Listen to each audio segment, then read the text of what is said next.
Y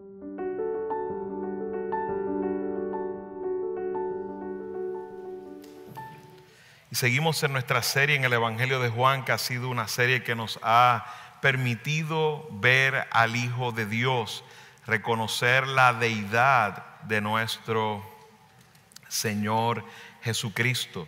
Sin duda, versículo tras versículo podemos ver a Cristo exaltado, glorificado en toda su magnificencia. Y hoy no será la excepción. Juan capítulo 10, versículo 31 en adelante nos dice: los judíos volvieron a tomar piedras para tirárselas. Entonces Jesús les dijo: le he mostrado muchas obras buenas que son del Padre. ¿Por cuál de ellas me apedrean? Los judíos le contestaron: no te apedreamos por ninguna obra buena, sino por blasfemia, y porque tú, siendo hombre, te haces Dios. Jesús les respondió: ¿no está escrito en su ley, yo dije son dioses? Si aquellos a quienes vino la palabra de Dios los llamó dioses, y la escritura no se puede violar, a quien el Padre santificó y envió al mundo, ustedes dicen blasfemas porque dije yo soy el Hijo de Dios. Si no hago las obras de mi Padre, no me crean, pero si las hago, aunque a mí no me crean, crean a las obras, para que sepan y entiendan que el Padre está en mí y yo en el Padre. Por eso procuraban otra vez prender a Jesús, pero él se les escapó de entre las manos. Se fue de nuevo al otro lado del Jordán, al lugar donde primero había estado bautizando Juan, y se quedó allí. Muchos vinieron a él y decían: aunque Juan no hizo ninguna señal, sin embargo, todo lo que Juan dijo de éste era verdad. Y muchos creyeron allí en Jesús. Oramos. Padre amado, Señor eterno, nos acercamos en esta tarde reconociendo, Señor, nuestras debilidades, nuestra incapacidad en nuestras fuerzas de atender correctamente aún al sermón, aún de mis debilidades como predicador, Señor. Pero estamos confiados y seguros que a través de esa obra hermosa de salvación y la obra de tu Espíritu Santo de santificación en nosotros nos capacita para seguir ejercitándonos en tu palabra. Es mi ruego, amado Dios, exponiendo este texto en el día de hoy, que seas glorificado, mis hermanos edificados y el perdido proceda al arrepentimiento y a la fe, Señor. Te rogamos, Padre, que esta palabra marque nuestros corazones para vivir conforme a ella, Señor. No porque tu ley es gravosa a nuestro corazón, sino porque nos deleitamos en agradarte, Señor. Te lo pedimos todo en el nombre de Cristo. Amén. En estos días era un tema bastante común en mi país, en mi tierra. Hay un caso que comenté la semana pasada de una jovencita que mató a otra jovencita. Y estos tipos de casos que pasan bastante comúnmente, pero en especial por haberse dado el caso de ser una jovencita con otra jovencita, se han dado muchas situaciones, y esto entre ellas el tema legal. Dicen: ¿por qué no apresan a las personas? Igual, por ejemplo, comentaba con algunos amigos y hermanos venezolanos toda esta situación que ha acontecido, que Estados Unidos ha puesto barcos ahí en el Caribe y lleva una investigación de años trabajando, encontrando que hay problemas de narcotráfico, y hay algunos líderes políticos que están siendo de alguna manera observados en esto y probablemente apresados, no sabemos. Pero eso es lo que se ha estado estipulando, y nos damos cuenta cómo que para nosotros es una situación de decir: pero ya aprésenlo. Pero en realidad, cuando un Estado hace eso, un gobierno hace eso, la policía hace eso, va y apresa a alguien sin tener hechos, sin tener los detalles que necesitan, podrían dañar totalmente el caso. Nosotros estamos en un país donde se conceptúa aquel que es acusado como inocente hasta que se le prueba lo contrario. Hay, a diferencia de otros países, que el sistema legal ya tú eres culpable arrancando el proceso, lo cual es muy difícil poder comprobar tú tienes que comprobar tu inocencia. Sin embargo, en Estados Unidos ellos tienen que comprobar tu culpabilidad. O sea que cuando usted ve una persona que sale absuelto, no necesariamente significa que es inocente, significa que el Estado, el fiscal, no pudo probar su culpabilidad. ¿Y por qué entro en estos detalles en este momento? Es por el hecho de que precisamente es a lo que nos estamos exponiendo el día de hoy en el texto. Nos estamos exponiendo a una acusación. Los judíos han acusado, volvemos a encontrarnos el primer texto, tomaron piedras para apedrearlo, para matarlo, porque ya habían hecho una acusación sin haber hecho una investigación profunda del asunto. Imagínese usted por un momento estar en esa situación donde le toca enfrentar el juicio, pero los que están dirigiendo el juicio lo único que quieren es apresarlo. Eso desvirtúa totalmente el sistema de justicia, el sistema de tribunal y de ley y demás. Porque el propósito de la justicia, el propósito de cualquier tribunal es realmente llegar a la verdad. Es llegar a la verdad. Usted quisiera, si usted es procesado, usted lo acusan de algo de lo cual usted no ha sido realmente el culpable, usted quisiera que la verdad saliera a la luz. Aun cuando vemos el más grande de los delincuentes, queremos que la verdad salga a la luz. Y esa debe ser la intención del corazón de los que están detrás de todos estos procesos de tribunales y de justicia. Pero imagínese usted si está en un proceso donde es todo lo opuesto, donde usted está en un proceso que lo único que están es buscando probar que usted es culpable, es buscar la manera de cómo sentenciarlo. Y en ese sistema se perdería el propósito de que la verdad salga a la luz. Y muchos de nosotros somos tentados en ocasiones a hacer un juicio sin honor a la verdad, un juicio para que mis deseos de sentencia se cumpla en esa persona, pero no hay un juicio honesto buscando la verdad.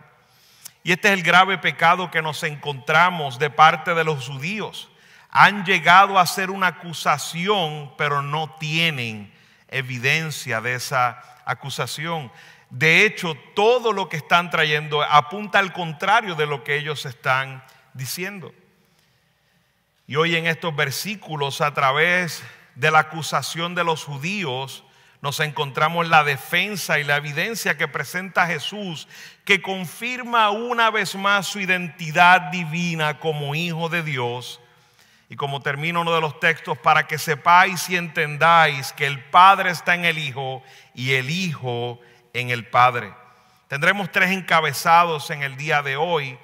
Asimismo, la acusación, la defensa y la evidencia. La acusación, la defensa y la evidencia. Quisiera resaltar que en estos versículos estamos a no más de 2 semanas de su crucifixión. En el capítulo 11, como decía la semana pasada y dice el texto, vemos que es la resurrección de Lázaro, las implicaciones de la resurrección de Lázaro. En el capítulo 12 ya encontramos la entrada triunfal.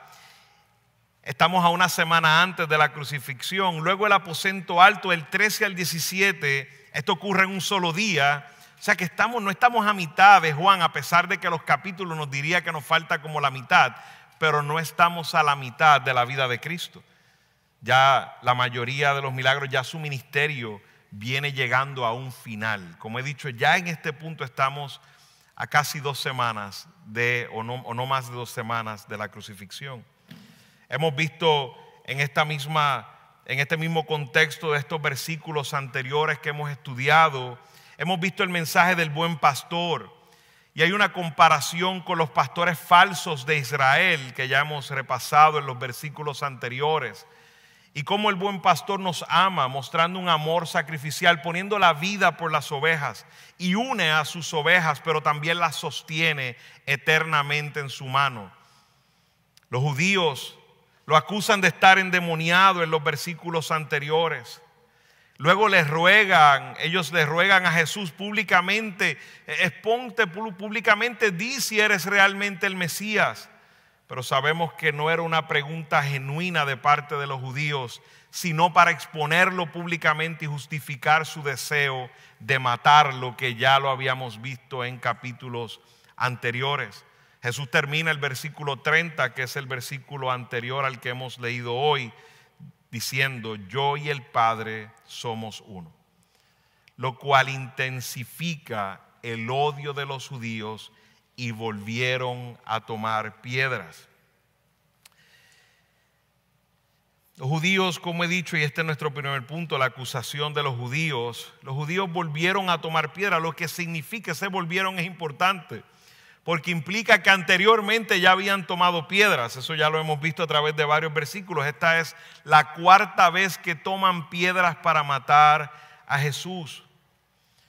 Ya Jesús había dicho en Juan capítulo 5, luego de curar al paralítico: mi Padre hasta ahora trabaja y yo trabajo. Por esto los judíos aún más procuraban matarlo, porque no solo quebrantaba el día de reposo, sino que decía que Dios era su propio Padre, haciéndose igual a Dios.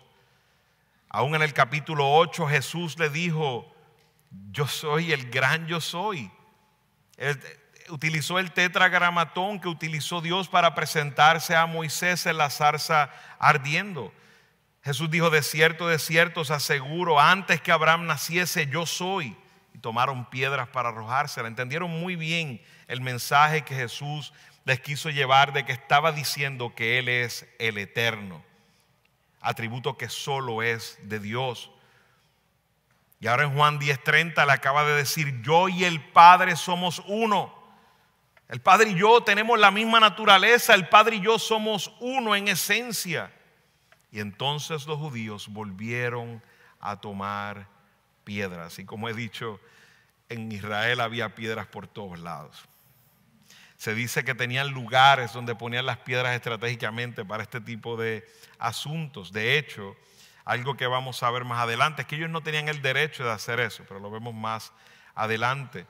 Entonces los judíos volvieron a tomar estas piedras y respondieron los judíos diciendo, ante el argumento de Jesús y su defensa de por cuál de las obras me van a apedrear, los judíos le dicen: no te vamos a apedrear por ninguna obra, sino por la blasfemia, porque tú siendo hombre te haces Dios.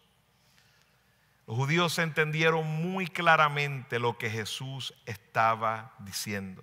Es triste que es un tema de ahora, del presente, que algunos se atreven a decir: no, Jesús nunca dijo que es Dios. Bueno, ¿y por qué es que lo están acusando de blasfemia? ¿Por qué entonces es que los judíos tenían este odio tan grande contra él? Porque si hubiese dicho que es profeta, Juan el Bautista, el pueblo no lo quería matar. Es por esa misma acusación, porque tú siendo hombre te haces Dios.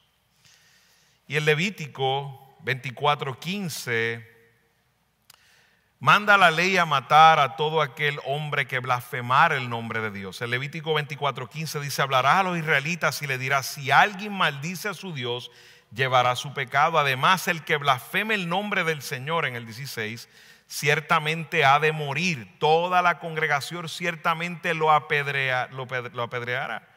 Tanto el extranjero como el nativo, cuando blasfeme el nombre, en letra mayúscula, el nombre de Dios, ha de morir.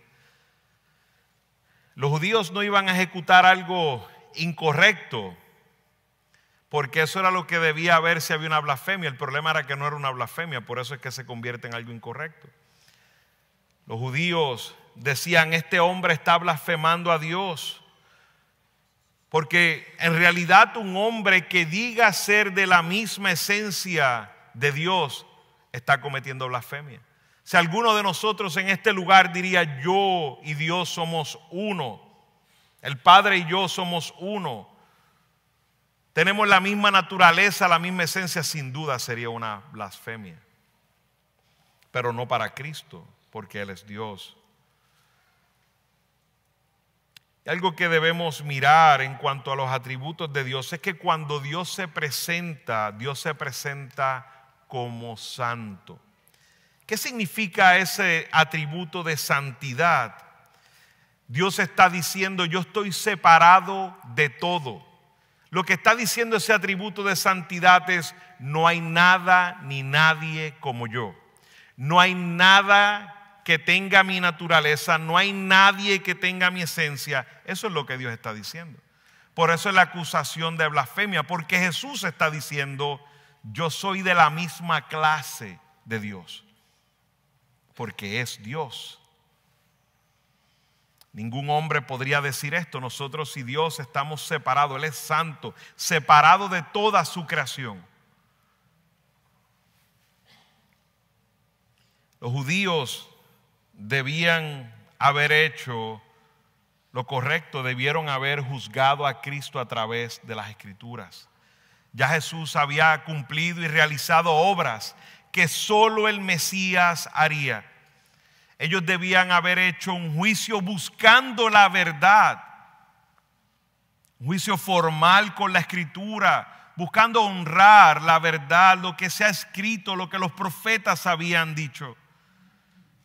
Jesús mismo le dijo en este texto, la Escritura no se puede violar, no se puede quebrantar, no se puede romper. Pero había una hipocresía seria en los corazones de los judíos, la cual no nos podemos ni imaginar. No estaban realmente buscando la verdad. Era una acusación que venía de corazones que lo odiaban, que solo querían su sentencia. Miren al nivel en Juan 11:48, si usted va conmigo ahí a Juan 11:48. Están convocados los principales sacerdotes y los fariseos, convocaron un concilio para contestar la pregunta, ¿qué hacemos? Estamos en el versículo 47, ¿qué hacemos? Porque este hombre hace muchas señales. ¿Qué debieron haber hecho las señales? ¿Qué hacen las señales? Apuntarte, a confirmar si son señales que vienen de Dios. Es un símbolo, es un signo que te dice, este es. Las señales lo que debieron haber hecho es, la única contestación a qué haremos es, busquemos en las Escrituras para ver si este verdaderamente es o si no lo es. Pero no, mire lo que hicieron, porque era un tema de celos, porque este hombre hace muchas señales, si lo dejamos seguir así, todos van a creer en él. Y mire lo que dice, y los romanos vendrán y nos quitarán nuestro lugar y nuestra nación. Ellos temían a que Jesús trajera una revuelta que los metiera en problemas con Roma. Fíjense qué supuesto temor le tenían a Roma. Pero vaya conmigo a Juan 18:31.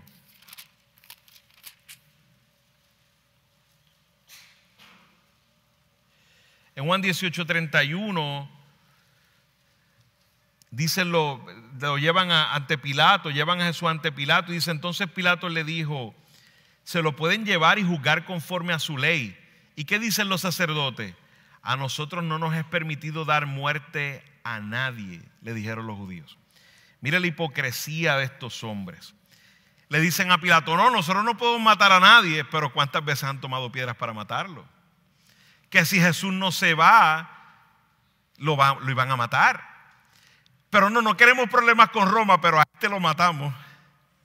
Una hipocresía total. Vemos cómo corazones totalmente dañados.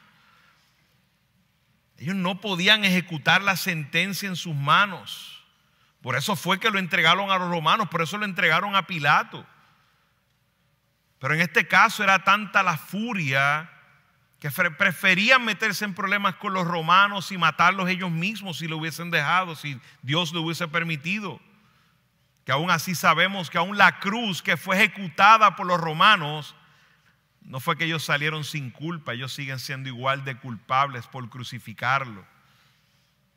Una hipocresía total. Ellos odiaban a Jesús sin duda, odiaban a Jesús. Tomen en consideración que en esta acusación tienen los judíos las piedras en las manos. Si nos fijamos en el texto, los judíos volvieron a tomar piedras para tirárselas. Entonces Jesús empieza a razonar con ellos. ¿Cuál es la acusación en otras palabras? Ese es nuestro Señor. Si nosotros vemos que nos van a tirar piedras, ¿qué haríamos nosotros? Hay varios dichos que dicen en varios países. Usted añada el blanco. A correr, a huir, dicen algunos, a huir. Jesús les dice: he mostrado muchas buenas obras que son del Padre. ¿Por cuál de ellas me apedrean? ¿Verdad? En otras palabras, Jesús les está diciendo: si me apedrean a mí, su problema es con el Padre. Porque las obras que yo hago son las obras del Padre. Las obras son de Él, pero no se olviden que había dicho: yo y el Padre somos uno. Las piedras están enfrente de Jesús y Jesús no suavizó su argumento, sino que lo expandió, intensificó. Les está diciendo: si me apedrean, están haciendo juicio de las obras de Dios.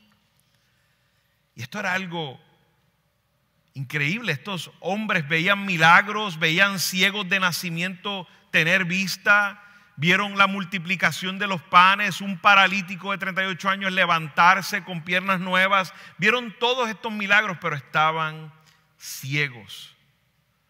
Estaban ciegos. Aún Nicodemo, cuando se acerca a Jesús, si usted va conmigo a Juan capítulo 3,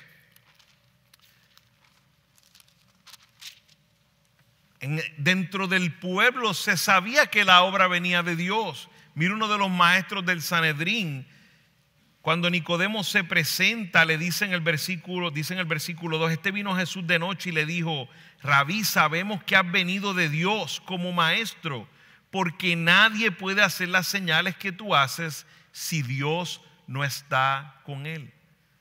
Esto era uno de los líderes del Sanedrín que está reconociendo, Juan capítulo 3, las obras que tú haces definitivamente son de Dios. Vemos la ceguera, la hipocresía en los corazones de estos hombres que ven la obra y quieren matar a aquel que hace esta obra que viene de Dios.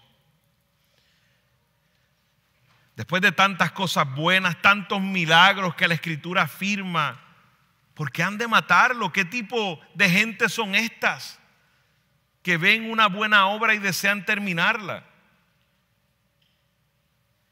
Nos hace una invitación a todos a, cuando vemos un fruto bueno, examinarlo y no cegarnos.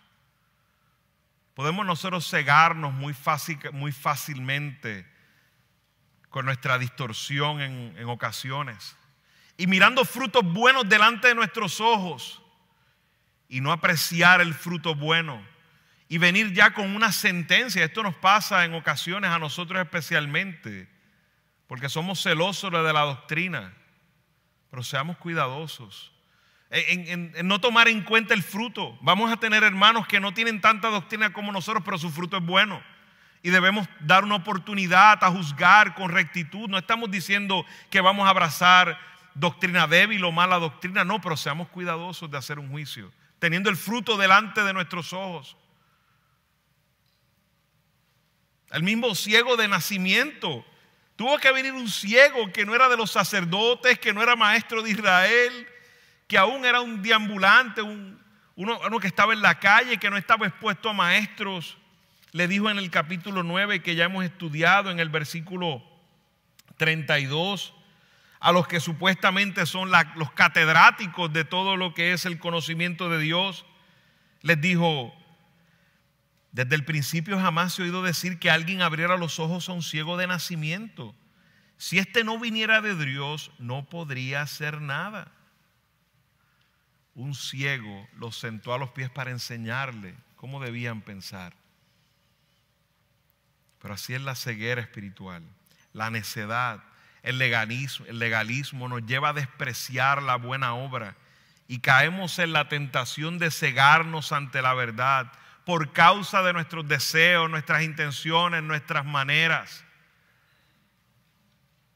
Los judíos no entendieron para nada la observación que les hizo Jesús acerca de las buenas obras.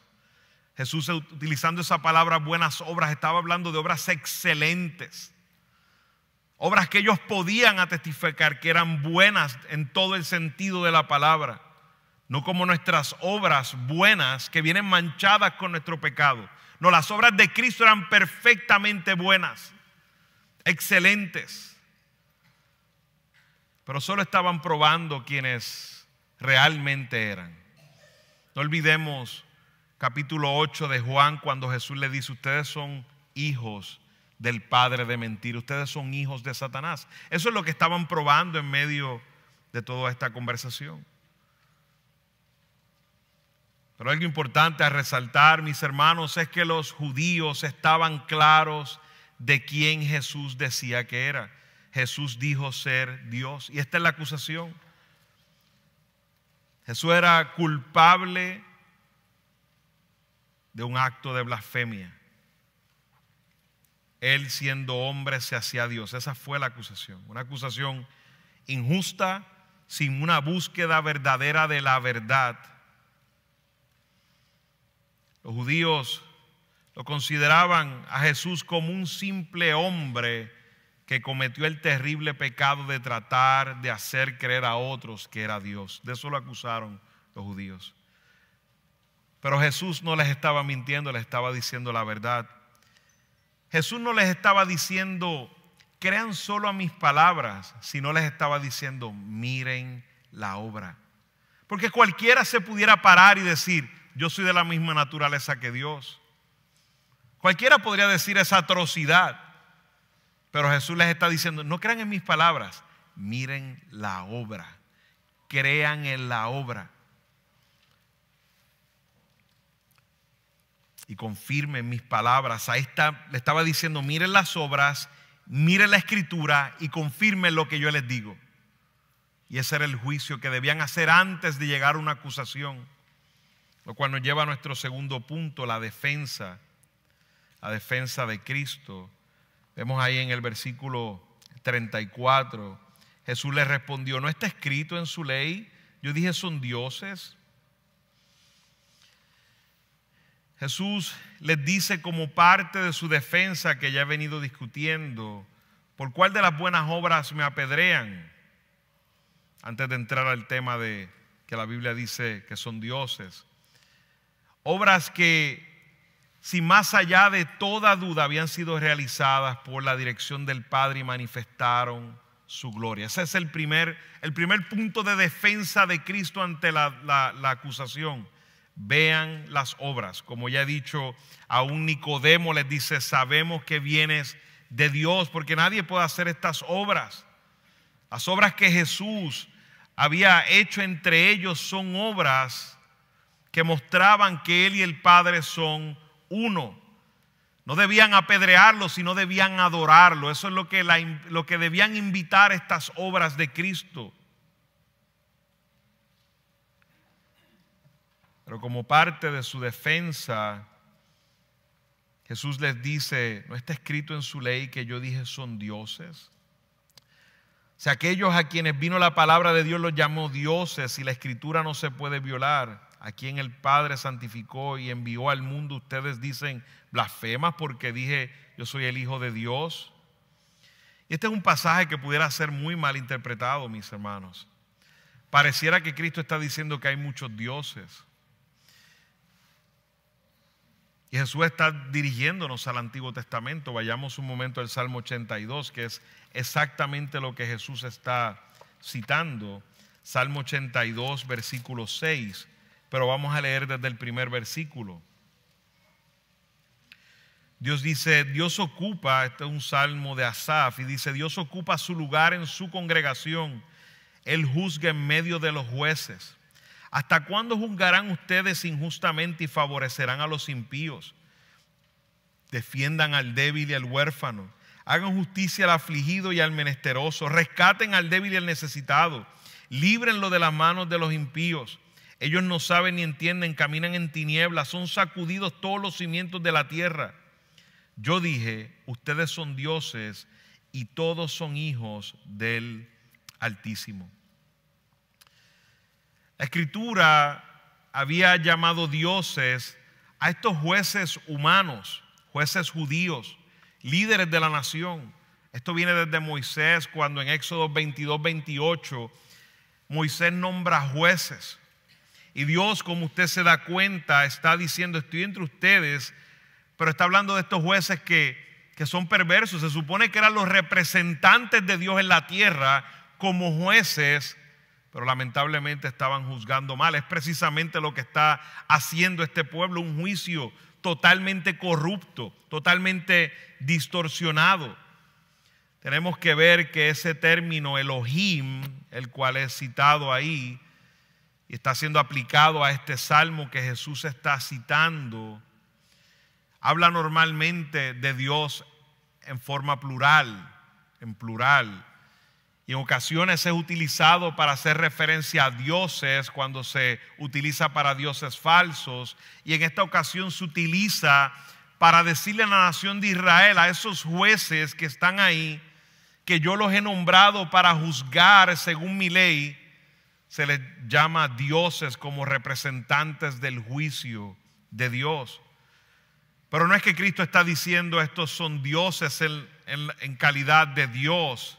No está diciendo eso. Eso no es lo que está diciendo el texto. Cristo no está afirmando que los hombres pueden ser dioses como Él es Dios, sino que la palabra Elohim, que puede ser plural y en este caso Dios, la está usando para referirse a estos hombres fallidos, pecadores, que debían representar ese juicio del único Dios verdadero. No pueden acusarme, decía Jesús, sería blasfemia.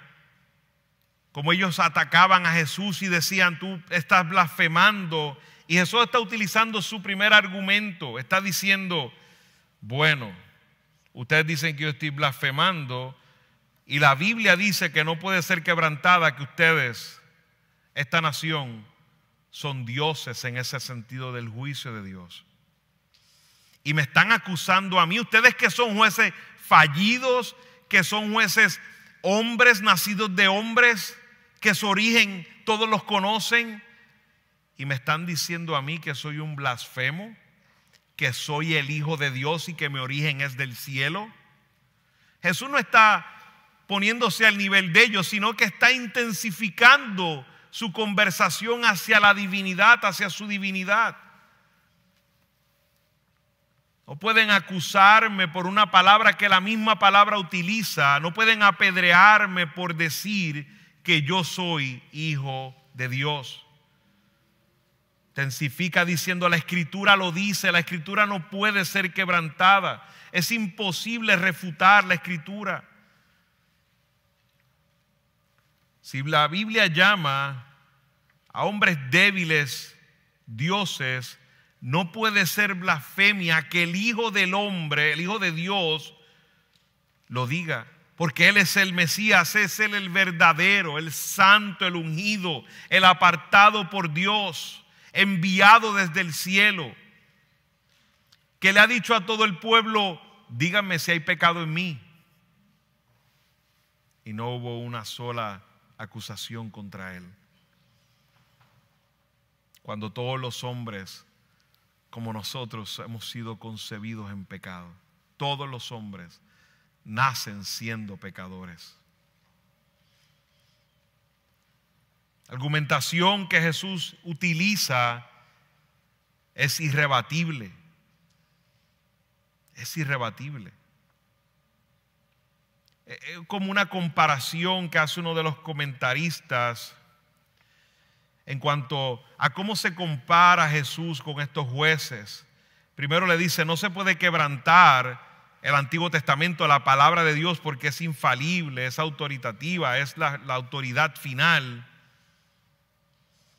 Y le dice, Dios utilizó este título para referirse a ustedes, porque representan esa justicia divina, pero Jesús es la justicia en persona.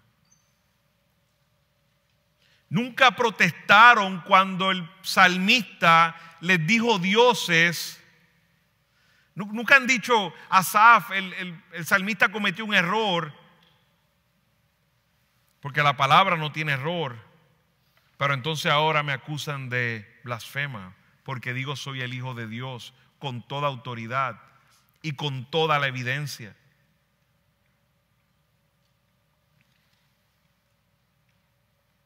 La palabra de Dios había venido a los jueces, pero Jesús mismo es la palabra encarnada.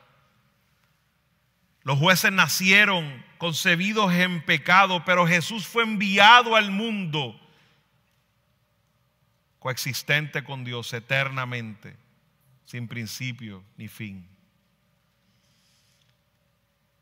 Los jueces eran en una manera hijos de Dios como nación, pero Jesús es el unigénito de Dios.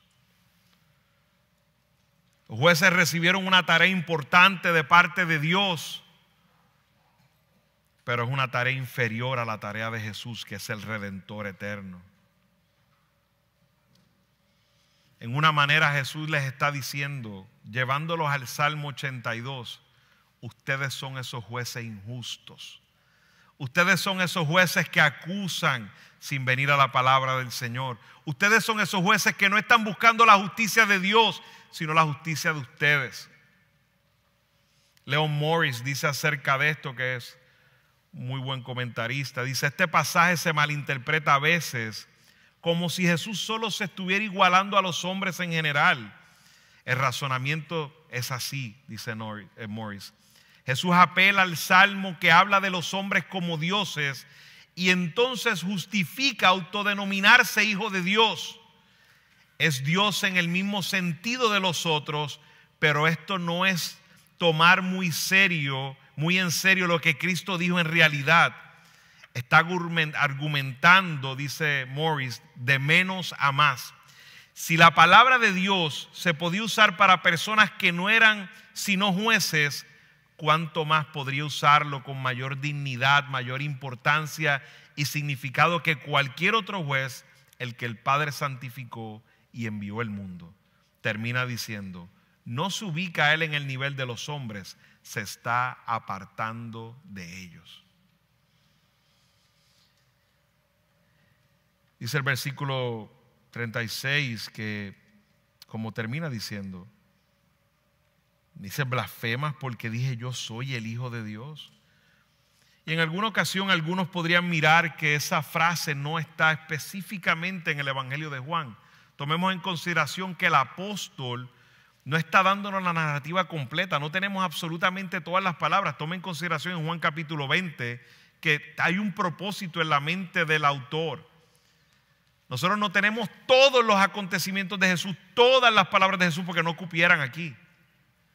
Pero sí, en algún momento en la discusión Jesús le dijo: yo soy el Hijo de Dios, y lo dice con sus propias palabras. Un hijo es igual a sus padres, a su padre en términos de su naturaleza. Cristo no es un hijo adoptado como nosotros, sino el Hijo verdadero del Dios Padre. Y esto lo muestra a través de sus atributos, lo cual nos lleva al punto final, la evidencia. La evidencia de que Jesús es Dios, de que la acusación es falsa. Y hermanos, están 3 puntos que vemos aquí a través del texto que nos muestran esta evidencia. Primero, sus obras. Jesús no le está pidiendo a ellos: crean en mi palabra, sin las obras. Jesús les está diciendo más adelante: pero si las hago, dice, si no hago las obras de mi Padre, no me crean. Pero si las hago, aunque a mí no me crean, crean a las obras.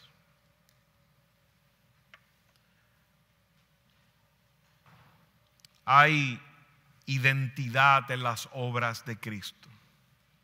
Es imposible que podamos decir que hubo un hombre sobre la tierra que hizo milagros asombrosos, nunca antes visto, como la curación de un ciego, como crear peces y pan de la nada, como sanar personas de la nada. Porque esos son los milagros, y a veces nosotros caemos en el error de subestimar los milagros. Utilizamos esa palabra demasiado liviana. Terminamos diciendo: ¡ay, qué milagro!, por algo que sabemos que no es un milagro. Los milagros son cosas sobrenaturales que no tienen explicación humana. Y Jesús hizo estos milagros, pero hizo milagros también que eran especialmente profetizados solo para el Mesías. Pero no tan solo eso. Jesús fue a la cruz del Calvario, sufrió la ira de Dios, del Padre, por nosotros, y resucitó al tercer día.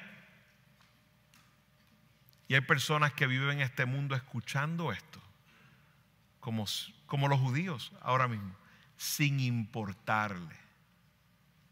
Hermano, yo les voy a decir algo. Si a mí hoy alguien me dijera, hay un hombre que está resucitando hombres por ahí, eso fuera algo que yo diría, espera, algo está pasando.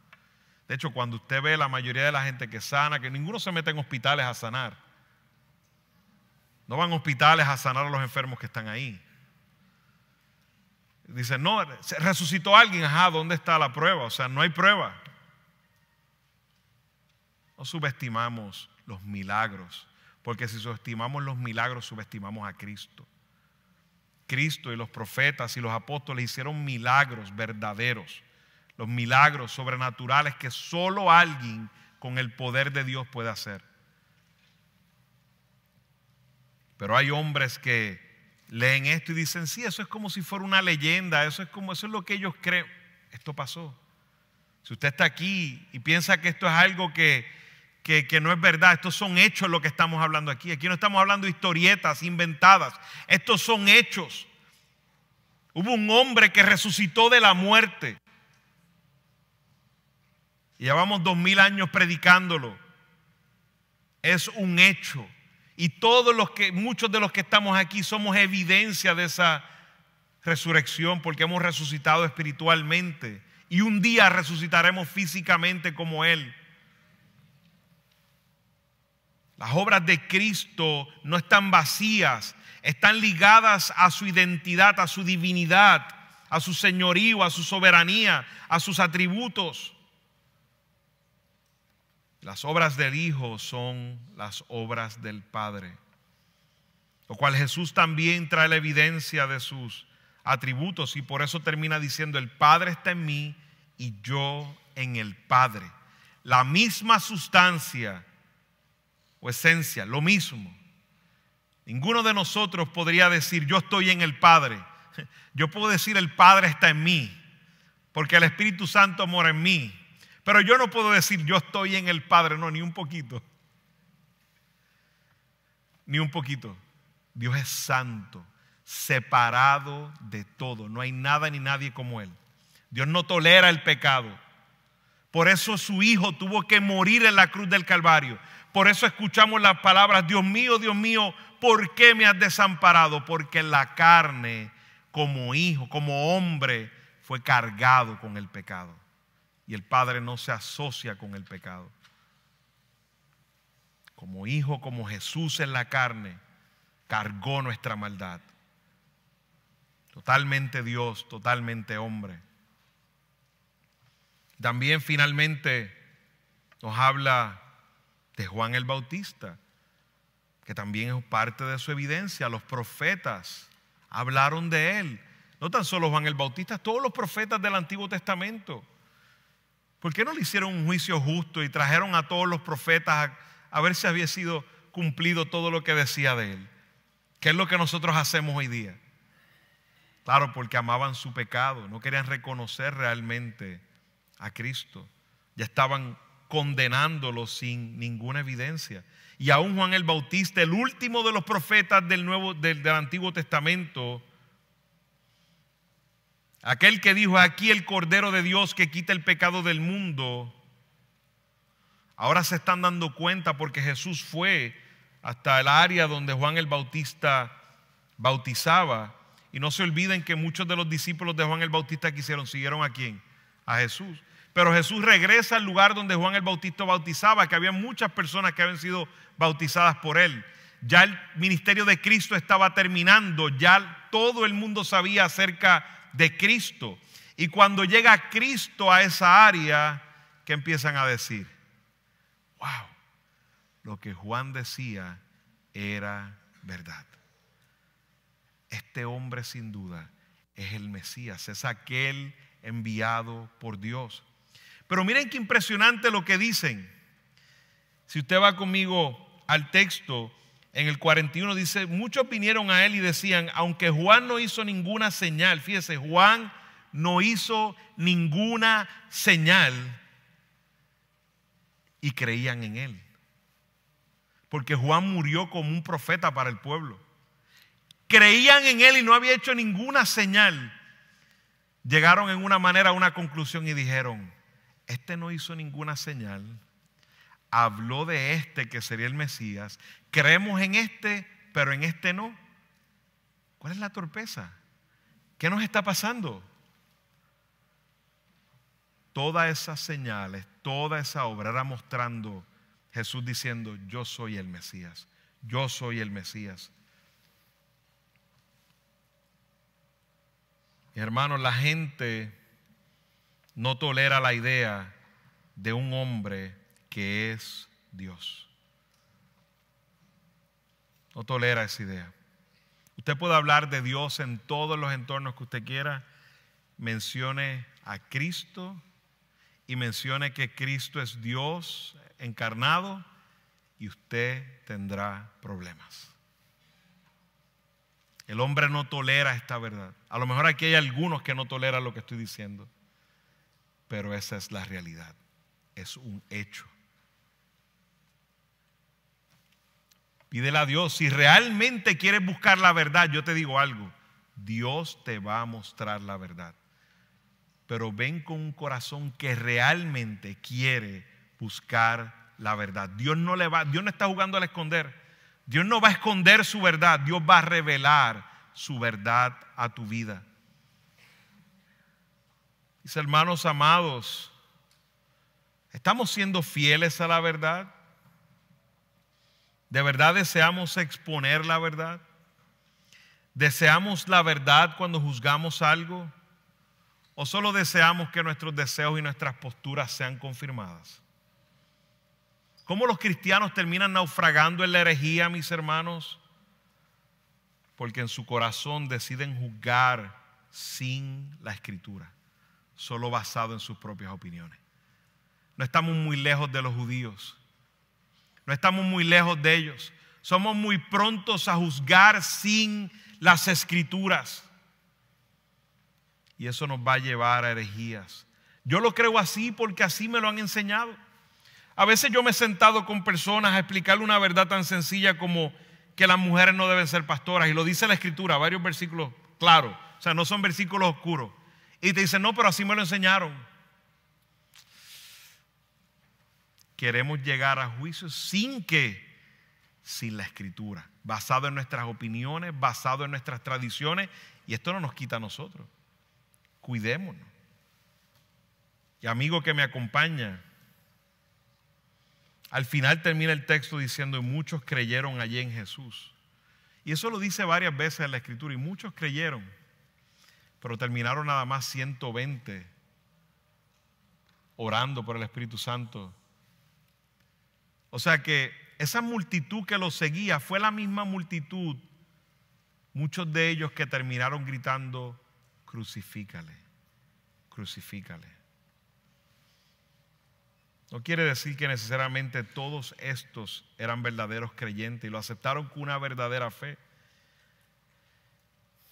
Jesús te dice a ti que estás aquí, amigo, te dice claramente: si no hago la obra de mi Padre, no me creáis. Jesús te está diciendo: ponme a prueba. ¿Quieres buscar la verdad? Yo te estoy invitando hoy, que no tiene a Cristo como Señor y Salvador. Si estás verdaderamente buscando la verdad, ven con un corazón a Dios diciendo: Dios, muéstrame la verdad. Cristo te está invitando. Te está diciendo hoy: ponme a prueba.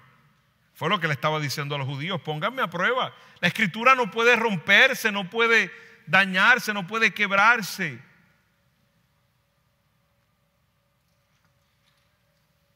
¿Qué debes creer? Sin duda tiene que ver con cómo concibes a Jesús. Todos dicen que creen en Jesús, pero la pregunta es: ¿qué crees acerca de Jesús? Porque si no lo aceptas como Dios encarnado, como el Rey de Reyes, Señor y señores, no lo aceptas reconociendo que el Padre está en Él y en Él el Padre, tienes a un Jesús totalmente desvirtuado. La actitud de los judíos solo muestra arrogancia, y la actitud de arrogancia, el orgullo, solo te alejará de Cristo.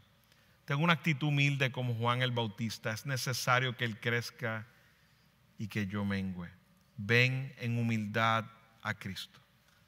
Y hoy, mis hermanos, para concluir, tenemos esta obra hoy frente a nuestros ojos, la obra de Cristo, pero hoy también escucharemos el poder de Cristo a través de los testimonios de nuestros hermanos en los bautismos. Una obra más que hace el Padre, porque la salvación es del Señor. Ninguno de los que hemos sido salvados lo hemos hecho en nuestras fuerzas. Ninguno estábamos realmente buscando a Dios. Dios nos encontró y nos salvó. Y hoy, estos hermanos que se paran aquí a leer sus testimonios y a bautizarse y declarar su fe públicamente, son obras hoy que nos muestran a Cristo y su obra de redención. Hoy estos hermanos le dicen al mundo: Cristo me resucitó de la muerte espiritual. Y amigo que me acompaña, puedes hacerte el ciego o pensar que lo que está pasando aquí no es real, o que no estamos en un viaje de opio, como dicen algunos. Pero la realidad es que la vida de estos y la vida de los que estamos en Cristo testifica de que hubo una transformación y ya no es igual. Podrás decir lo que quieras, pero mi vida nunca más ha sido igual. Cristo me cambió por completo. Cristo transformó mi corazón. Y eso es, podrás decir lo que quieras y pensar lo que quieras, pero al final toda verdad siempre saldrá a la luz. Hoy la verdad ha salido a la luz, pero vendrá un día donde ya no habrá oportunidad para recibir la verdad, que la luz será expuesta a todo el mundo. Cristo, la verdad, se presentará en los cielos con todo poder y con toda gloria. Hoy yo te presento a Cristo como un cordero para ser aceptado, pero un día vendrá que no habrá tiempo. Vendrá a juzgar. Oramos. Padre amado, te damos toda gloria y toda honra, Señor. Tu palabra es verdad. Nos gozamos, Señor, de escuchar el mensaje de tu palabra. Ayúdanos, Señor, a ser diligentes en cada uno de estos textos que están tan cerca de nuestro corazón, Señor, porque tu Espíritu Santo así nos ilumina tu palabra. Te ruego que Señor, si hay alguien aquí en este lugar que no te conoce, Padre amado, ten misericordia de ellos, Señor. Ten misericordia. Pero a la vez, Señor, te pido que tu nombre sea exaltado sobre todo. Cristo magnificado a través de todos estos testimonios. Te lo pido todo en el nombre de Cristo. Amén.